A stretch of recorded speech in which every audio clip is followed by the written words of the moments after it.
I was moderating two sessions, a plenary session and a workshop dealing with the problem of breast cancer in the African continent, which is a particularly devastating problem. It's the single most common cancer on the continent, affecting women in all the countries. And the worst part of the problem is not only is the incidence high, but the stage of disease that it's discovered in is usually at a locally advanced or metastatic, widely distributed parts of the in widely distributed parts of the body. So the problem isn't just that in terms of numbers.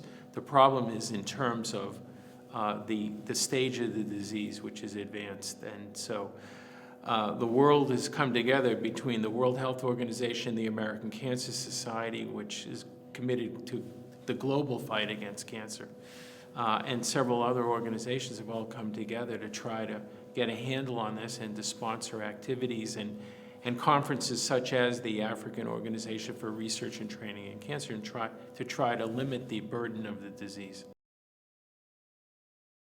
Africa presents the problems of many other countries, low and middle income countries, what we call low and middle income countries, in terms of limited resources and education and poverty, all of which lead to the fact that you don't discover disease at a stage when it's more easily treatable, let's say.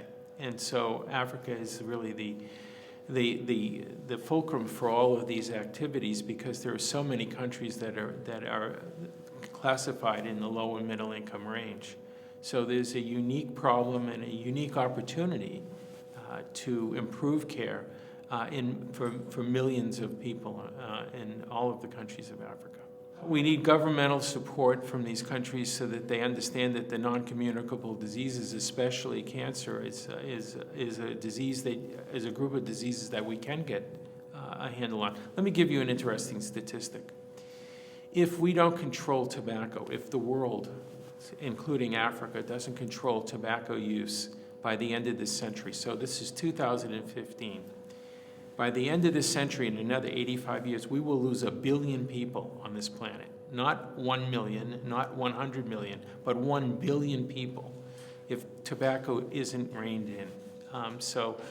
That gives you an idea of the multiplicity of this problem. And not only is it a health issue primarily, but it's an economic issue. Imagine if we lose 1 billion people by the end of the century. So that's just one aspect of the issues. So how do you get control of it? You get control by taking control. Governments need to band together. They need to go to the United Nations and use the UN, for instance, as a place where they can come to some kind of a conclusion as to how to stop the scourge of tobacco. Cervix cancer is a disease that can be prevented. Lung cancer is a disease that can be prevented. If we just did what we know works in terms of cancer, we could prevent 50% of all the deaths in the world. Think about that. It's an amazing number. 50% of the suffering could be alleviated if only the governments committed themselves to doing what's right.